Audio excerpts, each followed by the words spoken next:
Пані та панове, Ladies and gentlemen, this is day 31 of the Russian aggression in the 9th year of the war. My name is Andriy Shevchenko, and on behalf of the Media Center Ukraine team, I would like to welcome all the journalists who are watching us online and the ones that are located here in person, the ones that are highlighting our fight for freedom.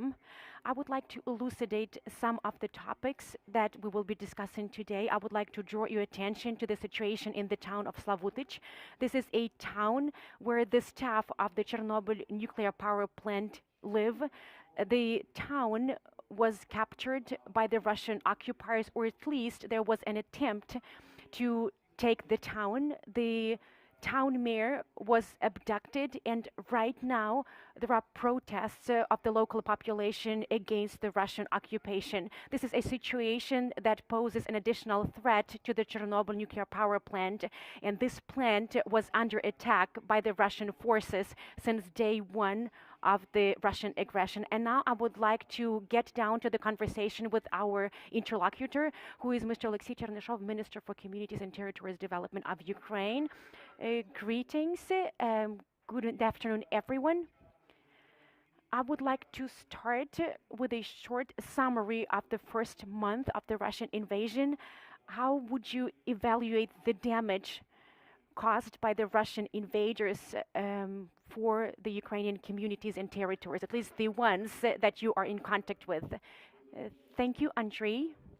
It goes without saying that we will be able to evaluate the final damages when the hostilities are over, when we clear and demine all the communities and territories. This is something that is awaiting us after the war is over. I don't really want to mention any specific figures right now, but we're talking about tens of millions of dollars, even tens of billions of dollars. I would like to draw your attention to the categories of destroyed property. We are talking about 4,500 residential buildings, about 100 plants, factories and companies, about 400 educational institutions, 150 healthcare institutions. You know that unfortunately all these numbers are mounting day in, day out, or even hour in, hour out. While we are conversing right now, the bombardments persist. Ukrainian cities are under attack. People are dying. The infrastructure is being decimated.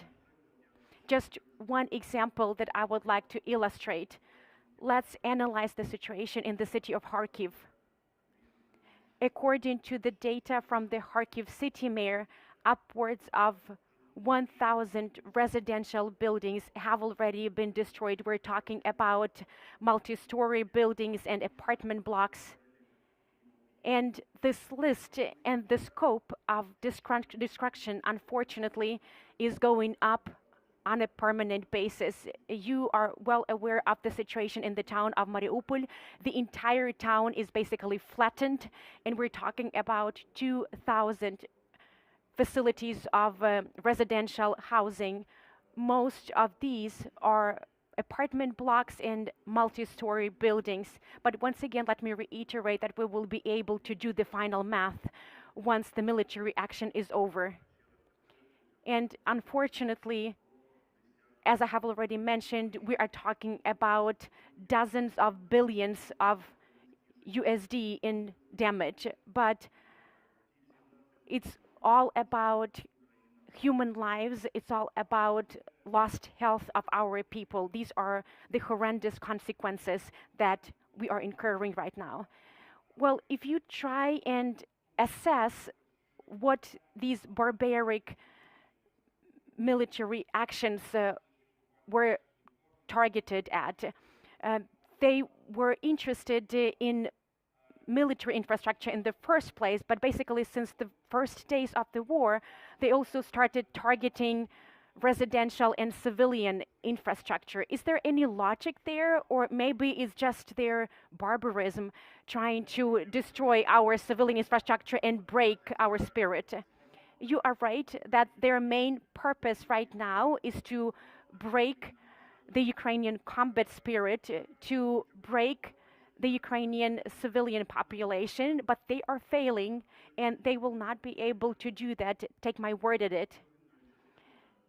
If we are talking about initial military action, there was some destruction and devastation of the critical infrastructure facilities, airports in the first place, but they targeted not only military but also civilian airports. Energy infrastructure facilities were hit as well. We have 7 thermal and hydro power plants either damaged or destroyed, and they also pounded some other critical infrastructure like roads, bridges, you name it. So nowadays, the enemy is doing its utmost to devastate the technical and infrastructural resources of Ukraine. And I also want to emphasize that the civilian infrastructure is under attack as well. People are taking the brunt of these hostilities. People are being killed. This is something that is happening right now in front of our eyes. I will be ready to open it up to the audience, but I also have one more question to you. How are you coping with maintaining the functioning of Ukrainian cities and communities? Thank you for this question. It's a separate topic that I would like to elucidate.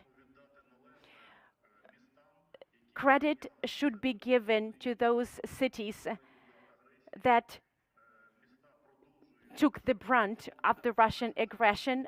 Our cities and towns continue functioning in dire straits. Municipal utility companies and infrastructural companies continue their operations. They continue collecting garbage. They continue cleaning streets. They continue ensuring smooth water supply, water drainage. The heating system continues operating, and all these things are happening under attack with bombs and missiles raining down on the heads of our utility staff. Recently, we celebrated a professional holiday. Well, maybe the word holiday is not really a pertinent one right now because there's nothing to celebrate right now. But I would like to take this opportunity and take my hat off in front of those utility companies and their staff who are genuine heroes because they continue ensuring the proper functioning of Ukrainian cities and towns. This is yet another testament to the fact that it's impossible to break the Ukrainian civilian population. Some Ukrainian journalists were pleasantly shocked by the campaign initiated by the government in the form of TV video clips, because we keep saying that after our victory, we will rebuild our country to the extent not seen before. What is the ground for this optimism? We are already devising a rebuilding plan for our country, and we want to rebuild our country within a short time frame. We have already simplified and streamlined all the procedures in the construction sector. Some other deregulation measures are being taken as well. But to get down to the physical work on the ground, we need to clear and demine all the communities and territories in Ukraine. We need to also clear all the destroyed and devastated facilities. We need to have a technical survey of these facilities. Only then will we understand the real status and the real situation. But definitely our intent is to restore our country. We want to build new cities, new communities, and they will have new indicators and characteristics like the latest energy trends, the latest architectural trends. We will definitely start with rebuilding our basic critical infrastructure, and in this process, we will be utilizing the latest global best practices, and we will engage both Ukrainian and international architects and engineers to this end. Please do use our mic. Hello there. Name is Daniel Boffey from the Guardian newspaper. I was just wondering if you had any update on the military situation in Kherson today. There's been talk about Ukrainian forces taking the city, but maybe that's a bit empty. Yes, do you have any information? Thank you.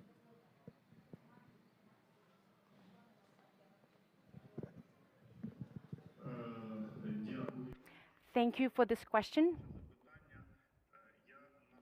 Unfortunately, I cannot make any comments on the military situation in any Ukrainian cities or towns. I'm sure that you will receive objective and verified information from the Ministry of Defense and the General Staff of the Armed Forces of Ukraine. They will be able to update you on the latest developments in Kherson region and the city of Kherson. I really hope that you will be able to understand why I'm giving this answer, not a different one.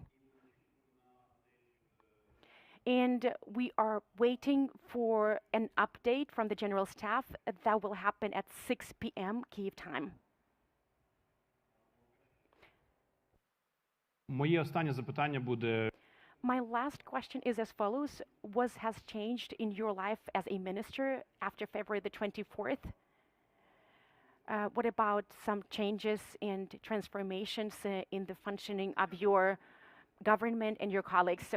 Thank you for this question. Well, actually, the life of the entire country has transformed. All our citizens have to live under new conditions. And right now, each and every public official, each and every entrepreneur has to defend their country through their work, through their efforts. I would like to mention that I take pride in all Ukrainian communities. I'm really proud of all those city and town mayors who have not left their cities and towns, who are under perpetual bombardments, perpetual shellings. We have cases of city mayors being abducted, and I'm very happy that one of them was liberated. I'm talking about the Melitopol town mayor. Unfortunately, we still have some municipal officials that are held captive by the Russians. As for the activities of the government of Ukraine and all public institutions, all the ministers and government officials are doing their job. Of course, we had to reformat and reprogram our efforts.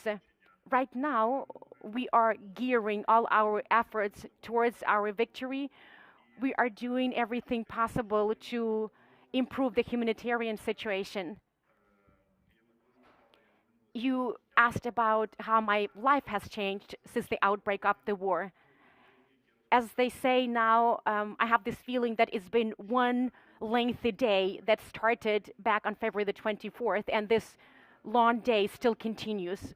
But I have confidence in the fact that this lengthy day will culminate in our victory. And once we win, we will rebuild our country and we will come out as the best country in Europe and globally.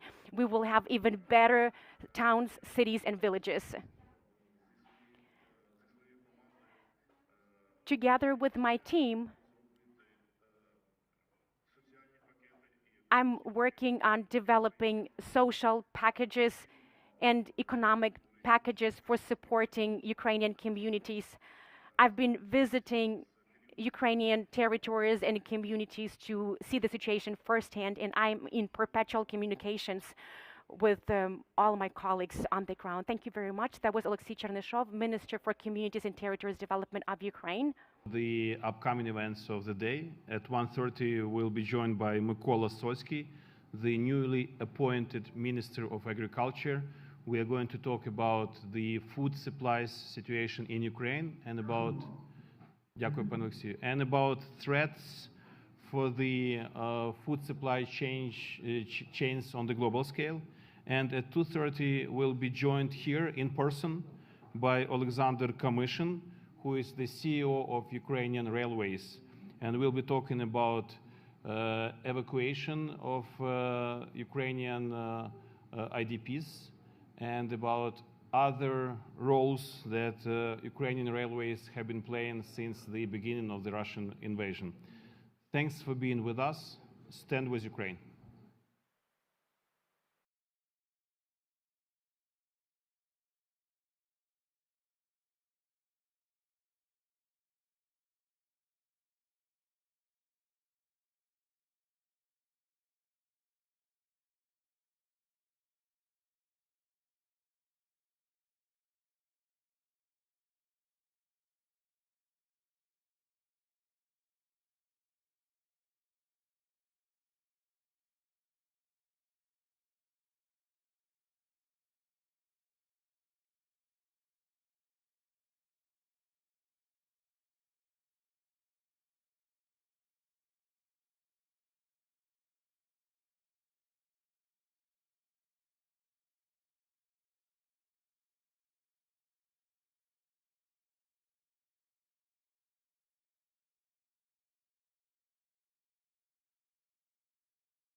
Ladies and gentlemen, our next event momentarily, we are going to talk with the newly appointed Minister of Agriculture of Ukraine, Mykola Solsky.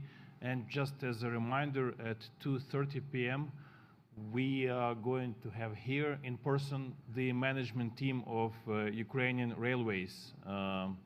But for now, let's switch to Minister Mykola Solsky. Пане міністре, доброго здоров'я. Mr. Minister, greetings, congrats on the appointment in these dire times. What did you start your job duties with? Good afternoon, Andrei. We started with some priority measures that we have on our plate. This is everything related to simplifying the access of agribusinesses to credit resources. It's all about facilitating the sowing campaign. And the focus is also on discussing grain logistics in Ukraine, because as you all know, the ports are not operating right now. 3 to 5 million tons of grain that was taken out of the country. It's not really being done right now. Some of the grain is being exported via the western border, but we need to do something about it because a lot of funds are frozen, and these are the funds that agribusinesses need, that farmers need. So it's all about the working capital that there is such a dire need for right now. Where is the most complicated situation in terms of food provision?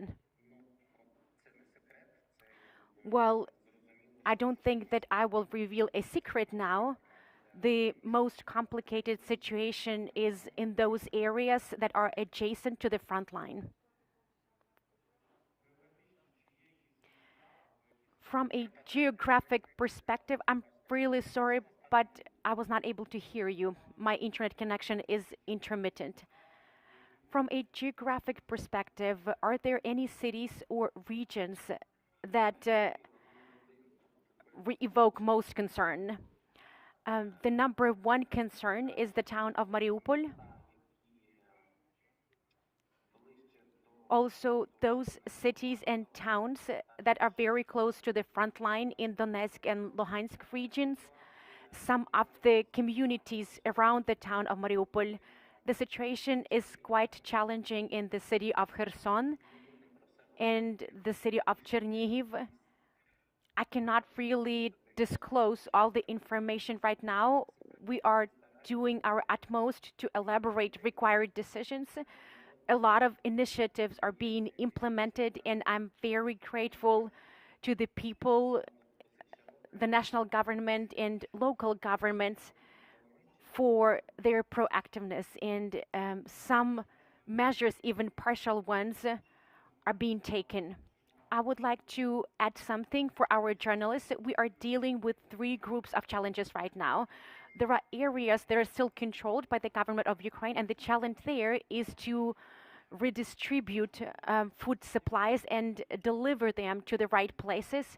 As for battle areas and those cities of Ukraine that are encircled or besieged by the Russian invaders, the primary challenge is to deliver food there.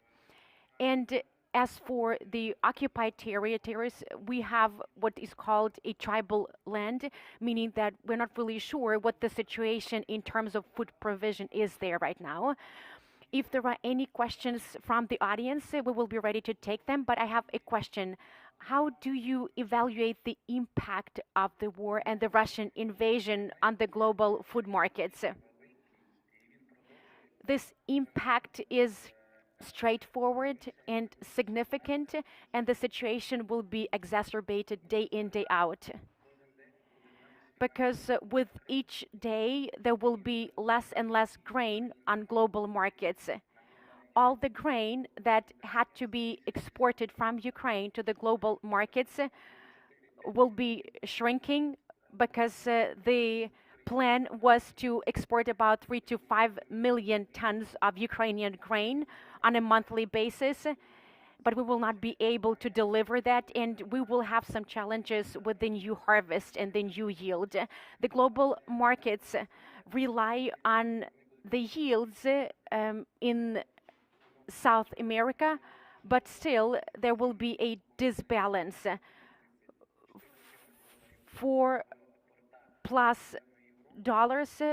this is the price for corn imports, and this is the unprecedented price. And as we can see, this is not the final price yet. And this is something that will definitely impact all food products, because grains are not only about bread. There will be a cross influence there on meat, because we consume a lot of protein, carbs, and fats from grain crops. So it will definitely be a concern for countries with low income. For some time, they will be able to compensate for this situation through their stock and supplies, and maybe there will be some direct and indirect subventions and grants from the governments, but it's not an infinite resource, as we all know. So the situation, unfortunately, will continue exacerbating, and the only way out of this situation is to bring a halt to this war. Under such circumstances, how is Ukraine going to implement a sowing campaign? Well, we are already in the middle of our sowing campaign. Ukrainian farmers are mature, conscious citizens. They know how to fight and how to defend their soil, and this is the soil that they have been cultivating and plowing as hosts, not as hired employees. So, especially in the unoccupied territories, most farmers opted for launching the sowing campaign. Early crops have already been planted for about 2 weeks. We are trying to support agribusinesses, and we really hope that the situation will not deteriorate. And then we will be able to yield quite a good harvest. But definitely the climate will come into play as well. We're not really sure whether we will have favorable or not favorable climatic conditions. We will try to reconnect with the minister, because apparently we've lost him. Should you have any questions, we will definitely transmit them for the minister. But while we are waiting, I would like to add that we are talking not only about those food products that Ukraine will not be able to deliver to the global markets, but there is another factor that we need to take into account. Russia will not be able to deliver certain food products to the global markets to the extent they did in the past. Because first and foremost, it's about potassium fertilizers, with Russia being one of the major suppliers. So we can be talking about an enormous impact because of this war on the global food products. Mr. Minister, how is Ukraine going to compensate for the losses that we will incur, because the sowing campaign will not be launched, or will be launched with a delay in the temporarily occupied or fully occupied territories? Can you hear me? Yes, we can hear you. There's no one-size-fits-all solution just for the agricultural sector. I'm talking about the solution for compensating for the damages incurred. Most likely, we will use the same mechanisms and the same compensations that are related to the loss of any business, be it logistic business, be it real estate, be it infrastructure, processing, you name it. So there are some blanket procedures that have already been elaborated and that will be implemented in the light of the Russian aggression. Mr. Minister, thank you very much for this conversation.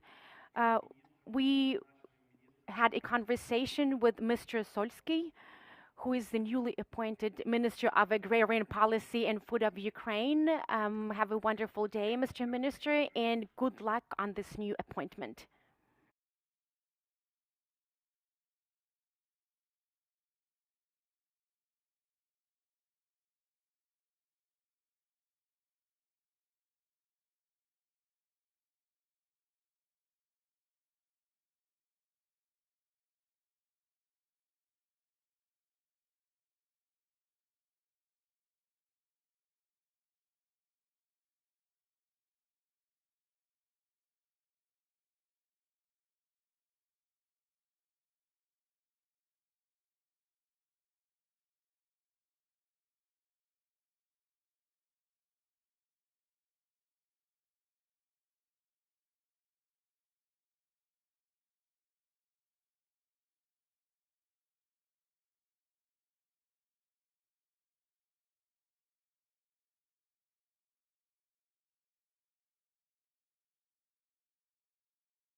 Пані та панове, Ladies and gentlemen, day 31 of the Russian invasion and the 9th year of the war. My name is Andriy Shevchenko, and on behalf of the Media Center Ukraine team, I would like to welcome all the journalists who are covering our fight for freedom. During the next briefing, we will focus to the operations of the Ukrainian railways, and I want to give the floor to Oleksandr Kamyshin, the chairman of the board of the Ukrainian railways. We found out about the shelling of an electric train, and there was another similar news yesterday. So what is the current state of play at the Ukrainian railways? Good afternoon, everyone. As everyone knows, the Ukrainian railways continues operating on schedule. Some people might think that the railways facilities are not shelled, but they are. Since day one of the war, our infrastructure has been under attack by the Russian enemy. In recent days, we've been talking more extensively about that. For example, yesterday, a train was under attack. Yesterday, during repair works, our team was hit as well.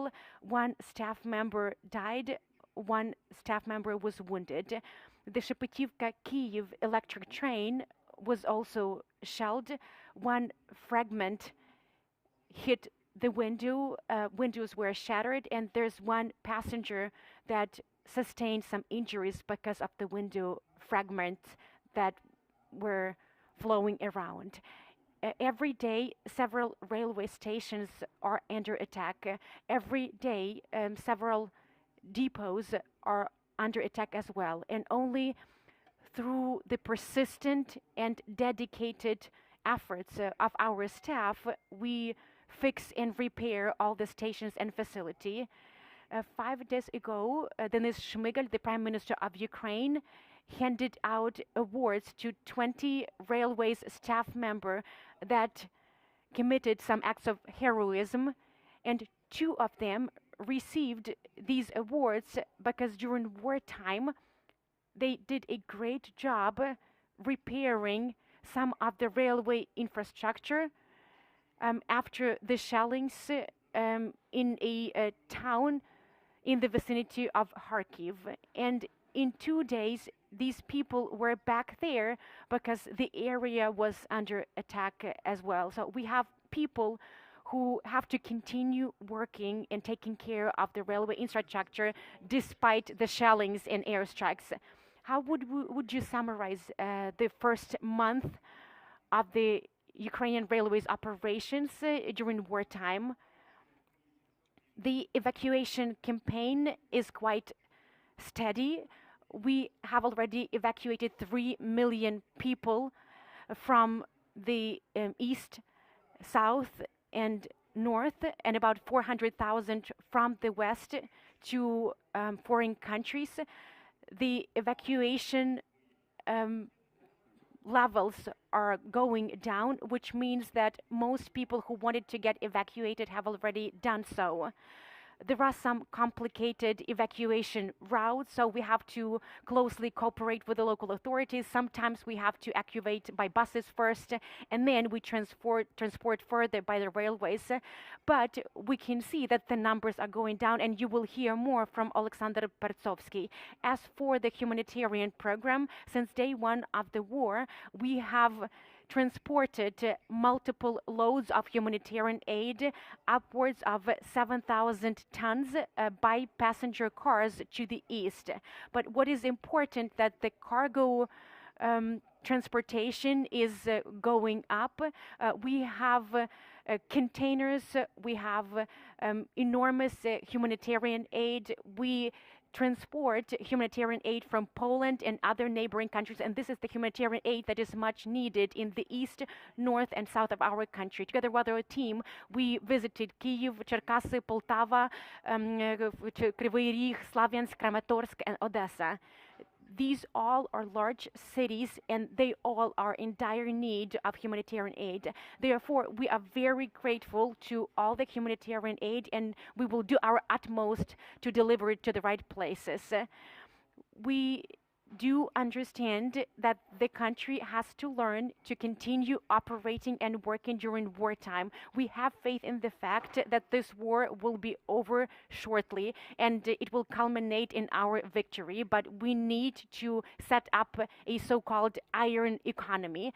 The railways is a bulwark of economy, and we need to do everything possible to help businesses move to the western part of the country. We need to elaborate and establish new logistic routes, and this is something that we are doing. 2 days ago, we visited Kryvyi Rih. We had a look at the operations of Kryvyi ArcelorMittal, and we can see that they are ramping up their cargo transportation, and it's all about economy, it's all about taxes, it's all about new jobs. And as the Ukrainian railways, we are placing emphasis on what we call iron economy. This is the economy during wartime, and this will help our country reformat and reprogram its functioning. Our real partner is Europe, and we need to reformat our infrastructure towards Europe. And to this end, we need to implement some changes to support our businesses. Now, I want to give the floor to Oleksandr Pertsovsky, who is the head of the Passenger Transportation Department of the Ukrainian Railways, and then we will be ready to take some questions from the floor. Friends, greetings. As it has already been mentioned, upwards of 3 million Ukrainians have been evacuated by the Ukrainian railways to safe havens. What is behind that? Mass evacuation from large cities, and within a short period of time, it was important to transport a large number of people. In the first days of the war, the Ukrainian railways closed its eyes to the number of people traveling in passenger train cars. We made train travel free, and that's why we were able to transport such a large number of people. You remember these photographs, our high-speed trains have a capacity of 579 people, but at times we had 2,000 or even 3,000 people in the same train. Our priority right now is humanitarian corridors. We are the first point that people face. We try to transport people from temporarily occupied territories to safety. Another priority is to evacuate people from Mariupol. People try to get to Zaporizhia by private vehicles, and we pick them up there and take them to safety. What else are we doing?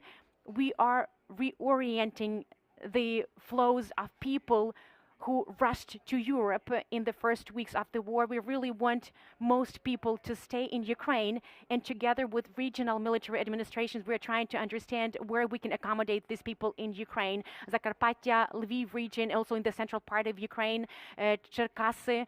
These are the cities and regions where Ukrainians can find some safe havens, and they don't really have to necessarily go abroad. We also have a large-scale program aimed at transporting special groups, severely ill people or children, unaccompanied children who also need to be delivered to safe places. And to this end, we transformed some of the train cars into medically equipped ones.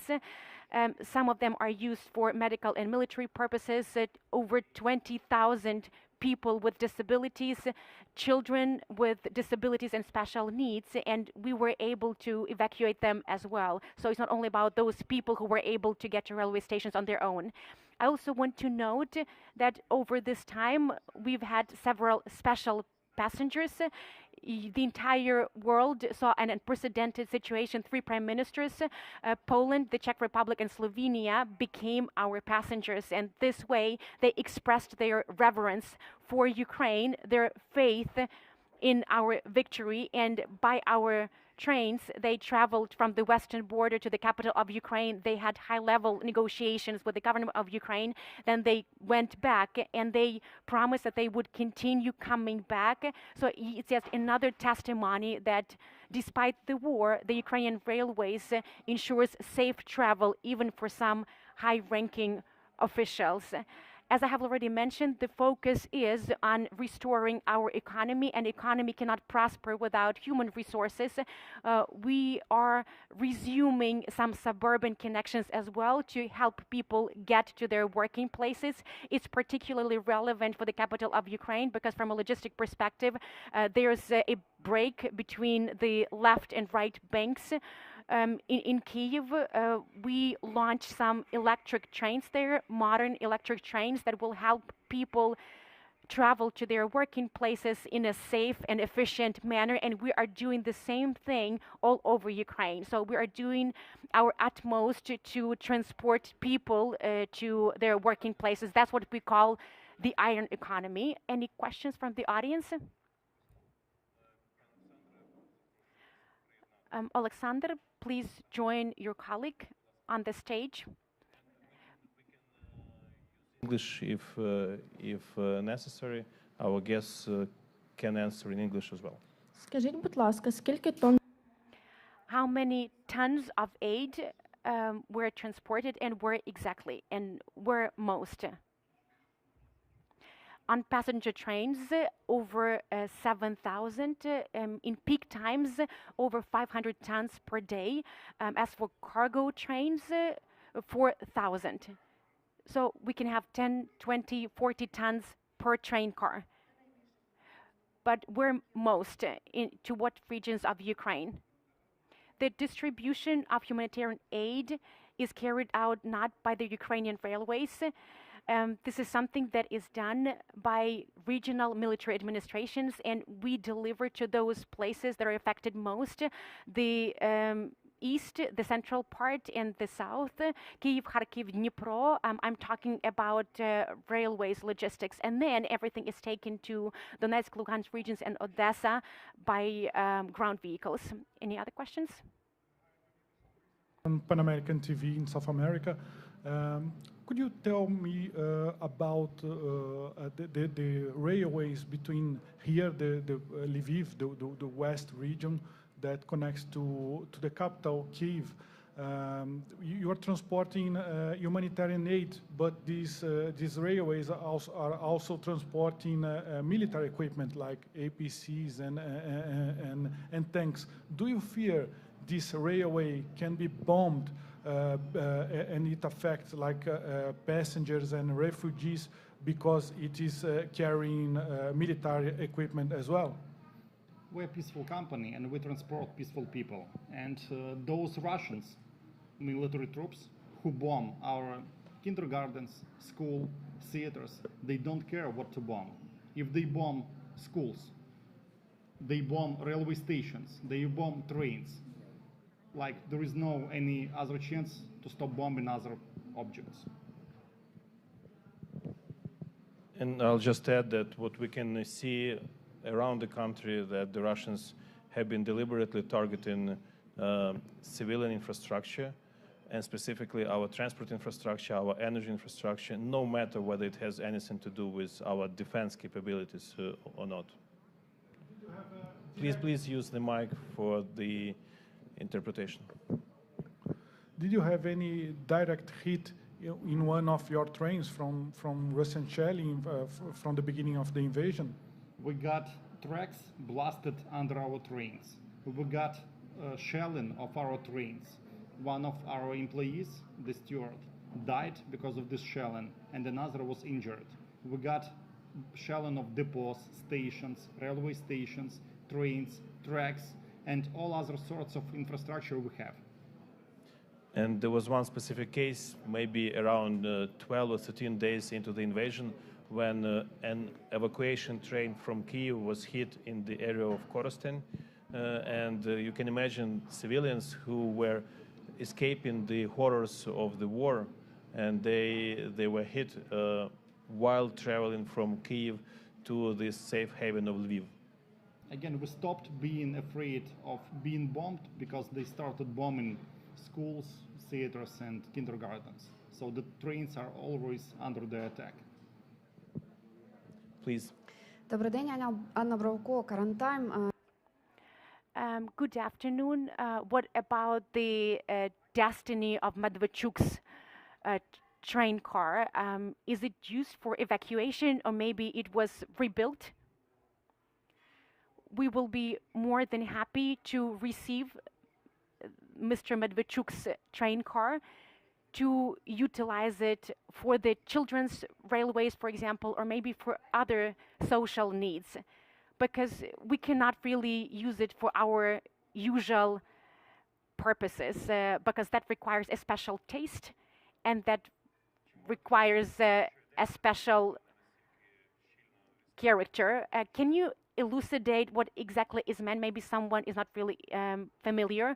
This train car was built in the Pshonka style, and it fits only the purposes of some of our people in power. Where is it physically located? It is where it used to be. We are a legally obedient nation. We are a legally obedient organization, and if it is seized, then we have to do it in a legitimate manner. The Ukrainian railways also has some train cars that were used for VIPs in the past, and we used these train cars to transport ill children, pregnant women. So all these VIP train cars were also utilized to transport some special categories of population, to provide them with comfortable conditions. People, railway workers, died from the beginning of the Russian invasion? As of the first months, as of today, I would say it's 56 and 65 are wounded. 3 people are in the Polonia, in the hostage, captured as the hostages. Please, use the mic. Hi, so my name is Yusuke, and I'm a freelance journalist from Japan. And could you explain about the trend of number of refugees on the evacuation train? If it is decreasing or increasing, and how much capacity you have to serve those evacuees? The war showed that our capacity is limitless. And now we are working at, I would say, 1/5 of the peak capacity. And we hope that we will not return to that peak capacity until we start bringing people back. Again, it will be another big program for bringing people back. When was the highest, the moment of the highest numbers? The highest numbers were on the second week of the war. Прошу. Go ahead. Ще запитання? У мене буде запитання. I have a question. When you are talking about the iron economy and when you are talking about the recent innovations, I guess the whole country is thinking about operations in the long term. So what are some of the strategic changes that you are planning to implement within the Ukrainian railways to continue operating during wartime? As I have already mentioned, the war will be over shortly. We do believe in our victory, but we need to learn to continue operating in wartime. In the second week of the war, we visited our plant in Dnipro, and we could see that out of 900 people, 700 continued working. And this is something that we continue doing. We launch our operations plant by plant, factory by factory. We encourage our companies and staff members to resume their operations. And we also try to support them. They can use the new routes to transport products, to transport raw materials. This is our contribution to resuming our economy. When the war is over, the border crossing points along the western border will not be used to the same extent, because hopefully we will be able to use the ports again. But still, public and private businesses will need our western borders. We always need to have a contingency plan. We do believe in our European integration aspirations, and this has to happen via Ukrainian railways and via new projects as well. Thank you very much. We had Oleksandr Kamyshin, chairman of the board of the Ukrainian Railways, and Oleksandr Pertsovsky, board member of the Ukrainian Railways, head of the passenger transportation department with us. Thank you very